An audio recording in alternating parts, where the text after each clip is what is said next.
Hey, everybody. Hope you're doing well. It is my favorite time of the week when we can talk with Sean Salisbury. Sean, it's great to have you on. I want to talk with college football. You played in some big rivalries. I think USC, Notre Dame, maybe as good as any. And of course, every year you see all when you guys won, taking your flag and running out to the other team's logo. But I guess that's where we're at in 2024. Are you okay with that? What we saw at Ohio State, Michigan, and so many other road teams doing it now? You know, Grant, I'm not sure how I've thought about this a lot. And I don't ever remember. I know there's respect and you'll get the side of defend it if you don't want to get beat, don't want the flag there. And then the other side is, well, have class and win with. I see both sides. I do.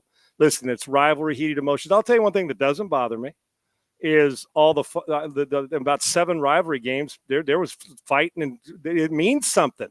Yeah. Damn, we try to, and listen, I know our announcers in sports do a really good job, but some of them are a little too sanctimonious for me. Well, they're ruining the game I'm talking about while the game's going on. They're telling us how much they think it's horrible, and this is just a horrible look for Michigan, Ohio State. Yet they're still broadcasting it, and the camera's still on it, so they get ratings. Save me the sanctimonious bullshit about how horrible it is that this now. There comes. Listen. In truth, is which those and pepper spray on the cops. Slow our roll here. You pepper spraying players. When it's going on. How about taking that, making sure fans don't run on the field and get their ass kicked because some player throws a haymaker. Now, listen. There's a point in time, and listen. If a guy throws a punch and hits somebody in the helmet, breaks his hand, well, then that's on him. Then he's not real bright, right? And these football players are. Listen, we've all been in fight. They can handle them. They're going to be okay. That they'll eventually get tired. And coaches will break it up and move on. Keep fans and keep people who are handing out Gatorade and women that are helping tape ankles and guys that are taping ankles. Keep them out of the fray. I never felt. I guess maybe, and this is going to sound a little bit. I don't know, self-righteous, but I don't mean it like this. It just never entered my mind to run to the. And I was intense as it got, but I was so exhausted or mentally and emotionally exhausted. Hell, I just hug him and I got to go see my family. It didn't matter. I figured all the good fighting and stuff should take place during the game, right? And I guess I just put a little more respect because same things that make you laugh, make you cry. You do it, so eventually you'll get your ass kicked and they'll do it back to you. So we're just supposed to let them after you do it to them. So I have so many different emotions. I don't mind the intensity of you wanting to push and shove and fight after the game, and guys are, the gamesmanship, but running out there and putting the flag, and then some guy wants to hitting somebody with all the stuff that goes on. I actually think the flag plan at the middle field is played out. It's like certain dances in the end zone. Find me a new one. Find me a new way to do that. That's one. Two is, and I do agree with hey man, if you don't want your ass kicked, it's like when you're losing 40-0 and the third string quarterback's in and he's throwing. Well, he needs reps too. Then if you don't like it, then pressure him and blitz, or somebody blitzing when they're up 40 and then throw a touchdown pass. But I've struggled with how I feel about, should you just walk off and let it go? Do you celebrate? Do you do it? I know there's gamesmanship that goes on, but I grant probably maybe you feel different. I don't think I've heard your take on this one. I never once Notre Dame, and maybe the with social media, we've created more hatred and anger. That's exactly right? what it is. It's social media. Right. I think that's a lot to do with it because it got to the point, because I don't hate the guy I'm playing against. Matter of fact, most of the teams you played against recruited you. And, and maybe if you didn't, it's, but go play well. I'm not mad at him. I get a little more mad at how the people are telling us, well, it's ruining the game. No, it's actually not. Fans coming onto the field. It's emotion that's tied in. And if you don't understand the emotion, then I can't, not you, but I can't help you. But I do think the flag, and then why would you plant a flag on AstroTurf? I know. I know. Here's what bothers me is it's almost like the new trend now. The spontaneity of it is gone. It's almost like, oh, this is what we're supposed to do now. And here's the issue that I see going forward.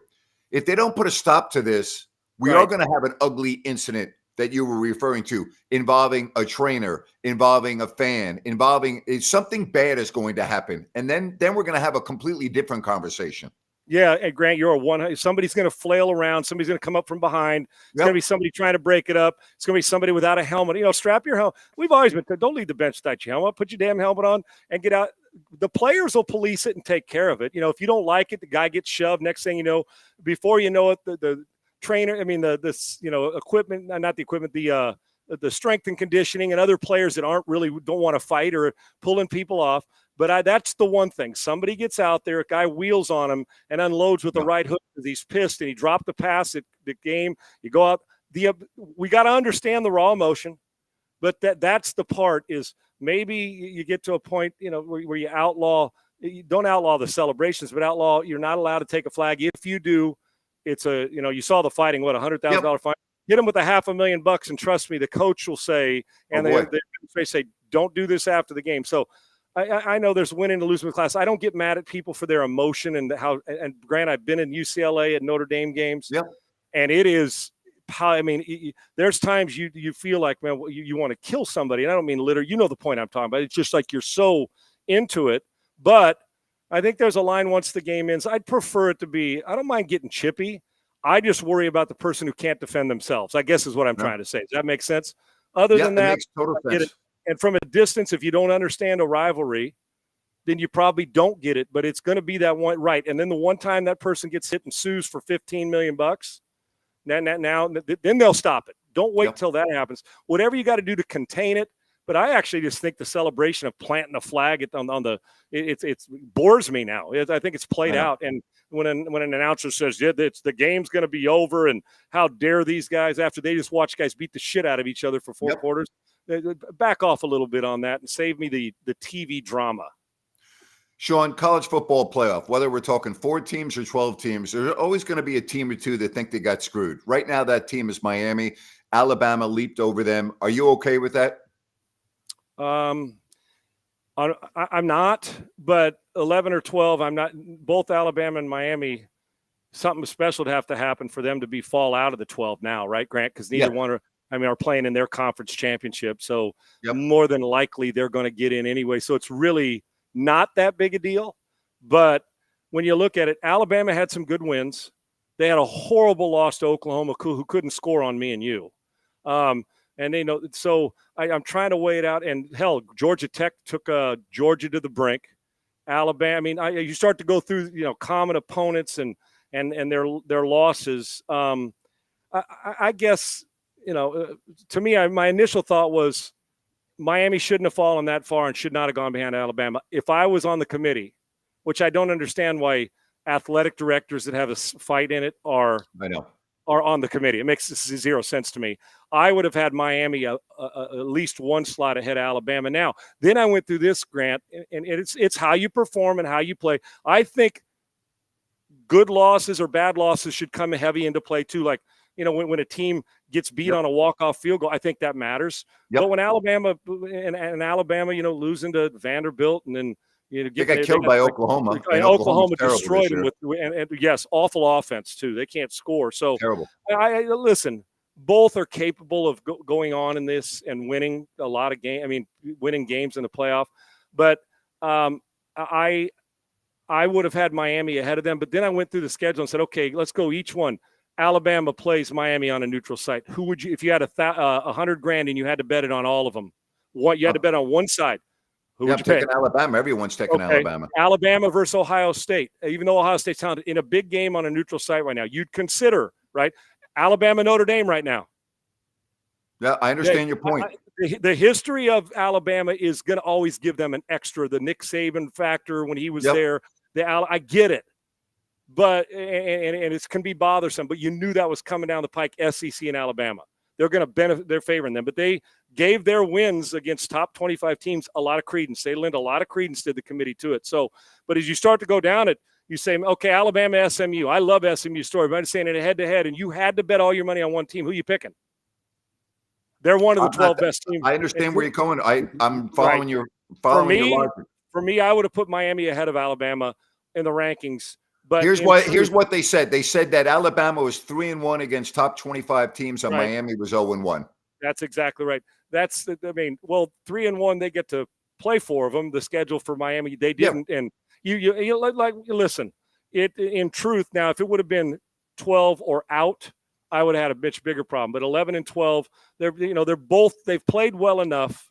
Although 3 losses, I wouldn't have thought a team that's not playing in a conference championship with 3 losses, Grant, I wouldn't have thought they'd have got in this year. Yeah. I really wouldn't have. Now, win your conference championship. So, you know what? I don't have a major deal with it. You can make an argument for both. I think Miami, I would have had them ahead of them, but I'm not sure I'd pick Miami to beat Alabama head-to-head right now.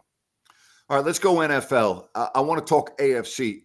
I really thought a few weeks ago Baltimore had everything cooking. The recipe for success was there. Adding Derrick Henry with the running game. But, boy, they have had some very alarming losses. And I really question, as we're now in December and not being able to forecast injuries, if we're not talking about the same Ravens team that's going to get to January and be a big disappointment. Yeah, well, they've underachieved at times. Yes. Now they've got 2 MVP candidates. I actually think the MVP comes down to right now it's Saquon Barkley or Josh Allen. And I actually think Goff should slide in the top 3 or 4 as well. But I think they've underachieved considering when I look at that team right now. What are they, 8-5 right now, Grant? Yeah, this team. I mean, you start to look now. If somebody got on a roll, I mean, if somebody got hurt or they went on a losing streak here, that's a dangerous area to be in seeding wise because you're not winning the division. Pittsburgh is right more than likely. That's right. So it becomes a little bit dangerous. So I'm with you. I loved Baltimore at the beginning and when they're playing their best, but I need a team that I trust all the time. And I can name 4 or 5 teams I trust more right now that find a way to get it done. I'm actually a little bit shocked because I love Baltimore's team and I love what they're all about. I'm a bit shocked right now at the way they're not closing out games and they're making some silly mistakes that's not Baltimore style. Now, maybe this is the way they turn around. All of a sudden they're pissed enough and they go into January and they kick ass. But to me, it doesn't look like the team's a Super Bowl team. Roster, yes. Performance, no. And then there's Buffalo, and they've been here before, and they've always had the disappointment. This season feels just a little different. There's something about the Bills team this year. When I watch them play, I just get a different feeling. I'm almost like, God, maybe this will be the year. Everything is set without knowing any injuries that may happen in the next couple of weeks. Boy, what a shot they have right now because Kansas City, even though they're winning, looks very vulnerable this year. They look vulnerable. Kansas City's offense, I know with Kelsey and Andy Reid and Mahomes, we say they're always capable of throwing 40 on you. But there's a trend this year. They've won a lot of close games they could have lost, but they still won them. But their offense, to me, I can name a half a dozen offenses I'd choose over them this season. And damn, Cincinnati Bengals are one of them, and they're not going to get in. The way they're playing, vulnerable is right. You know what it is? It feels, because I've said when Buffalo's been like the heavy favorite in the last 4 years or so, 3 years to get to the Super Bowl, they and throw a red zone interception. They kind of feel like Baltimore this year, and then the other way around. Buffalo feels like a team. I don't like to use a team of destiny, but they almost feel like all the offseason stuff, losing some players. Everybody's saying they're not the same team. There's too much onus on Josh Allen. How can he continue to carry this burden? And not only has he carried it, he's carried it to where he's playing even better than he ever has, protecting the ball. I actually think, for my money, if I had to lay it down right now, and there's somebody on here talking 66 Kimball talking about Baltimore and the Eagles. Yeah, the way the Eagles dismantled them, I mean, it was not shocking, but impressive by Philadelphia, which leads and lends itself to Baltimore not being able to close out these type of games. But for my money right now, Philadelphia and Detroit 1 and 2. But I feel really good about Buffalo in the AFC. And right now, I'd probably take Pittsburgh second with the way Mike Tomlin has them playing. So, yeah, I love the way – and it's almost like everybody decided to do a little more because their roster was a little weaker in Buffalo. And I will tell you this, I'd bet the farm, if they get home field – if they're able to get home field advantage somehow in Buffalo, give me the Buffalo Bills in the Super Bowl. I'm with you. Sean, we have to go back and talk about what happened with Matt Eberflus and the Bears in that final sequence. But you're the guy that I've been waiting to ask because you played the position. Doesn't Caleb Williams have to take some responsibility? He's been playing quarterback his whole life. Clock. You're always aware of the clock, Sean. You've been there. You know. I mean, regardless of what's going on the sideline, as a quarterback, you've got to have that in your mind. What the hell was going on there? Listen, first of all, coaching malpractice. You just can't. That's why you got fired. It was this. If you were a gambler, You'd say, Oh, man, did he bet the same game I bet? Matt, I know he didn't, but you get my point. That's how blatant it was. It's like, what are right. you doing? And then to try and defend it like it was okay. Oh, No, it that was wasn't the worst okay. part. Yeah, what are you doing? You can't double down on that shit. That's the one thing you can control. Most of the time in games, you don't get to control the way it ends. You controlled at least a chance to swing through a field goal. I'm still to this point thinking we call them experts, but their clock management sucks ass. And when to do something, I'm baffled at coaches. It's so hard to win in X's and O's, and then you always got to just give me one of these. Eberflus should have been hauling ass down the sideline, find an official, calling timeout, and then get over there. And then on the other side, absolutely, I am shocked not only at that, but and you know I love Caleb Williams. I think he'll be special in this league, but I don't care if you're a high school senior. I go out there. I know the routine of what's going on in this game, and know that that's the one where you say, I'm calling timeout. I'll go over there and deal with the coach bitching at me, and then we'll have that argument. I'll beg forgiveness rather than ask permission, but I won't have to because what I did's 100 times smarter than him. To me, it felt Caleb Williams didn't need that crutch. He's been in plenty of big games. I know he's a rookie, but that's just not understanding the situation of the game. You don't just look over there and wait. At some point in time, you just got to either snap the ball and make me a play or do what you got to do or call a timeout and deal with the consequences afterwards. But what you don't want to do is double down on Eberflus and just, oh, yeah, that's cool. And then you don't even get a play. So, yeah, it's on the coaches. But I would make sure during the week also, listen, the timeouts are on me, but you got to understand the situation of the game. And as a football guy who's in tune and playing every week, there is no way as a starting quarterback, rookie or 15-year veteran, that you can let that clock finish. Look what we did to Will Howard. Was it Will Howard in the game? Was it Will Howard? Who was the quarterback who let it run down? Was it Ohio State and Oregon? Was it that game, Grant? Was it Will Howard and Ohio? What quarterback let it run down? We because he ran and scrambled, didn't get up, didn't get a playoff. Remember? I think it was college this year. If somebody here is listening, and he got vilified for not doing it. Well, you didn't get to play. Didn't get the playoff ran, and the clock ran out on you because you took too much time. We see that. It's just awareness, and Caleb will learn from it. But you cannot allow that to happen. You have got to. You're a coach on the field, rookie or not. The coach bears responsibility, and the next guy in line has to be a quarterback. You've got to be more situationally aware. But coaching malpractice, and quite frankly, quarterback malpractice at the time as well, rookie or not. Sean, before we go, I want to ask you about the pulse of the Houston Rockets. Big win last night for Sacramento, and we're going to be talking more about this coming up at 4 o'clock with Jerry Reynolds and Ryan in Sacktown. The Rockets have been rolling. I'm really impressed what Ime Udoka has done. But again, a big win for Sacramento last night. But I wanted to ask you, do you get a lot of talk on your show in the mornings in Houston on the Rockets, or is it still football? Yeah, it's football, but because we're the flagship as well. But, sometimes early in a season, people still tread lightly. Hell, they were 12, 13 games better last year, right, Grant? Yeah. 41-41. So they improved the buzz. But I'm going to tell you, when we are talking it, and you know how much I love hoops. Yeah. Matter of fact, with the way the Texans have played, there's this buzz around. Don't forget about this young team with a couple good veterans and the way Şengün's playing. He's a double, triple waiting to happen every friggin' night. And you know what Udoka's done? Accountability, and he's created attitude on the defensive end. And if Jabari Smith ever gets going, Grant, we expected when he came out, but they are loaded. They can shoot it. They're getting better at defending it. They're not fake. And this team, Grant, when all is said and done, we may be talking playoffs when this season's over if they keep this up. But they still got some to learn. But I love his grind. And you know how it goes in that basketball, the coaches and just getting buy-in. And Udoka's got it. So, yeah, there's buzz. And it's going to get big time if the Texans go on a losing streak here.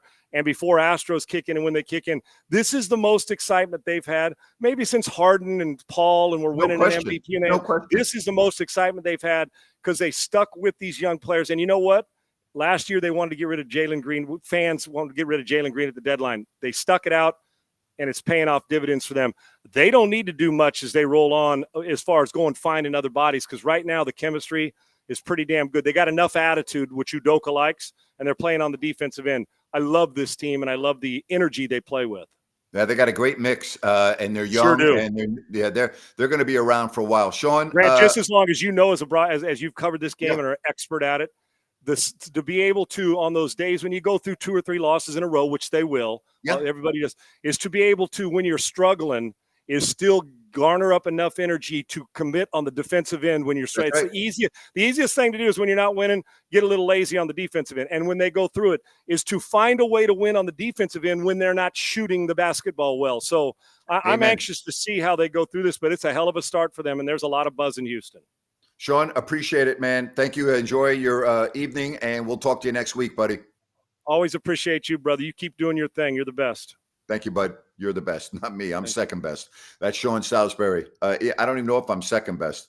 I got a long way to go to be ahead of Mr. Salisbury. As we said, we got a big show coming up for you at the top of the hour where we will talk about the Kings' big win last night over the Rockets. They are in Memphis, or en route to Memphis.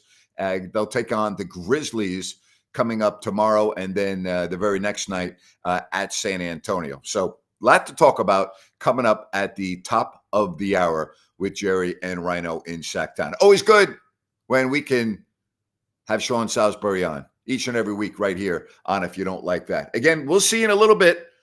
Don't go anywhere. Maybe, what do we got here? We got about 37 minutes, right? 37-minute halftime. That's what we got.